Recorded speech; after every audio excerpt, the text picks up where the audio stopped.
Segitiga. Karya Kang Hamdan. Bab 04.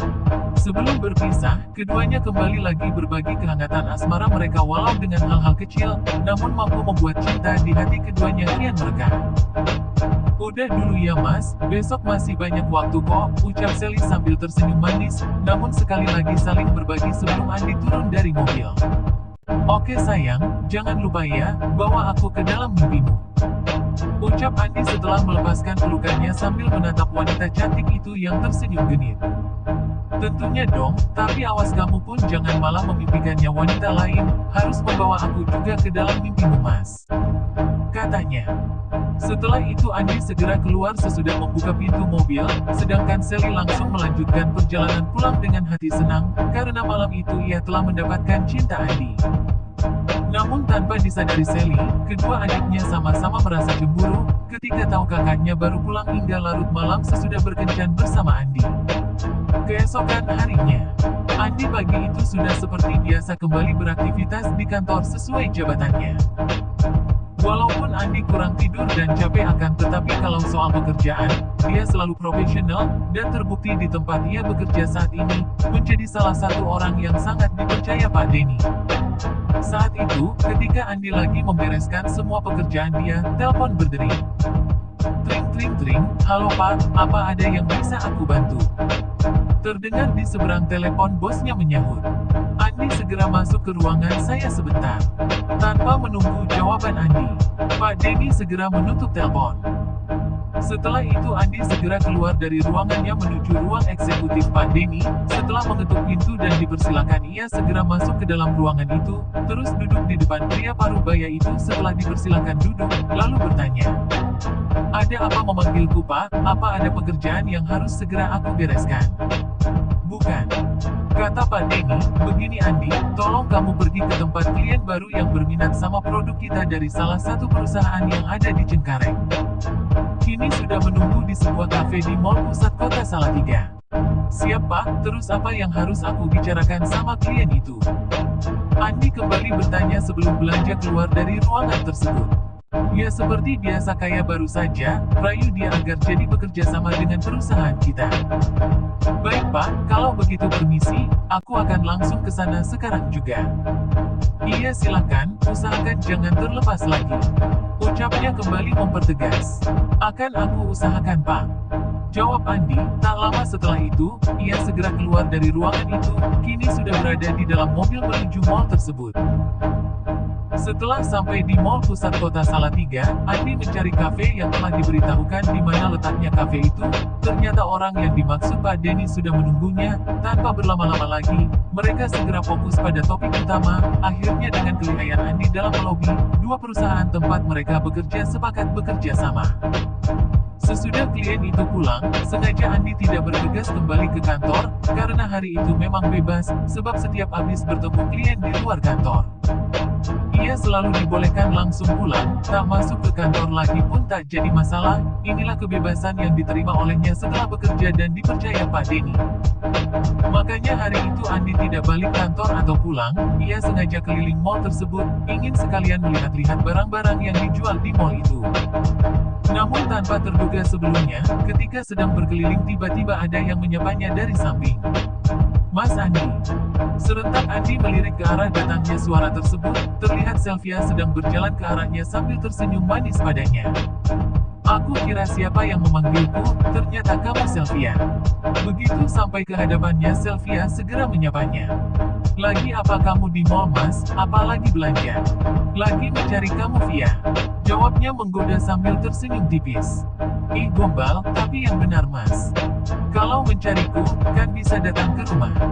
Senyuman wanita itu kian menggoda. Enggak aku habis bertemu klien di mall ini, bukan aku lagi malas pulang atau ke kantor, akhirnya sekalian aja melihat-lihat barang dulu ketemu bidadari. Kembali Andi menggoda wanita cantik itu. Ah kamu bisa saja kalau menggombal, kan bidadari kamu Kak Sally. Tapi aku ingin juga bidadarinya kamu. Candanya, walaupun tentu di balik candaan itu dia serius, hanya saja saat itu ingin tahu dulu, seperti apa reaksi Sylvia. Yang benar mas, kan Kak Sally cantik. Kamu juga tidak kalah cantik, aku suka kamu Via. Tentu saja ucapan Andi sangat menyenangkan bagi wanita cantik itu. Ih, benar-benar ya, kamu ini gombal banget sih mas. Ucapnya, tapi senyumannya kian melebar semakin senangnya. Aku tidak gombal, serius kamu sangat cantik, tidak kalah oleh kakakmu. Tapi kamu punya waktu nggak? Kita cari restoran yuk, aku mau makan, kebetulan aku sudah lapar nih. Boleh, kalau waktu aku sih banyak banget mas. Ucapnya lirih, wajah wanita cantik itu semakin berseri-seri, rasa cintanya pada Andi semakin dalam. Aduh, ternyata aku beruntung ya, kalau begitu ayo kita lanjutkan ngobrolnya sambil makan. Kata Andi sambil mengulurkan tangan diterima wanita cantik itu, keduanya segera berjalan bergandengan tangan, seolah tidak mau terlepas lagi.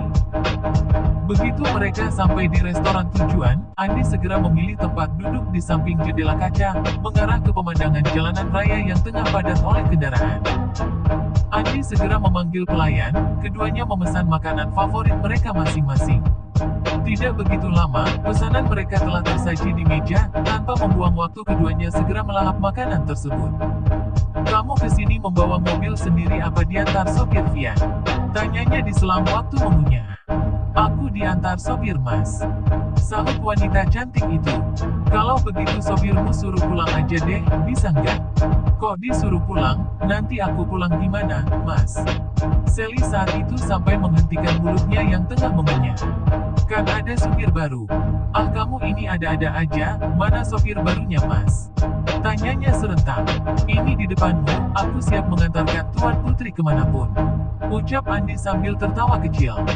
Ah, kamu bisa saja kalau bercanda, tapi oke deh kalau kamu mau mengantarkan aku pulang, aku telepon agar Pak sopir pulang duluan. Tanpa banyak pikir lagi, Sylvia segera menelpon sopirnya. Selesai makan mereka berdua bergegas keluar mall, keduanya segera berjalan menuju parkiran mobil, tak lama mobil Andi telah melaju keluar dari mall, kini sudah berada di tengah perjalanan yang belum jelas, mau kemana dulu sebelum pulang. Akhirnya Andi bertanya sambil melirik sebentar, dan kembali fokus ke depan tatapan. Via mau terus pulang atau kita santai dulu di taman kota? Kayaknya asik tuh kalau kita duduk santai menikmati hembusan angin sore. Ucapnya sambil tersenyum tipis. Ia kembali melirik ke arah Sylvia yang sedari tadi terus-menerus menatapnya penuh cinta. Terserah kamu mas, aku ikut kemanapun kamu bawa. Jawab Sylvia sambil tersenyum manis, dua hati kembali berdebar saat bertemu pandang walau sejenak, sebab Andi kembali fokus ke depan tatapannya.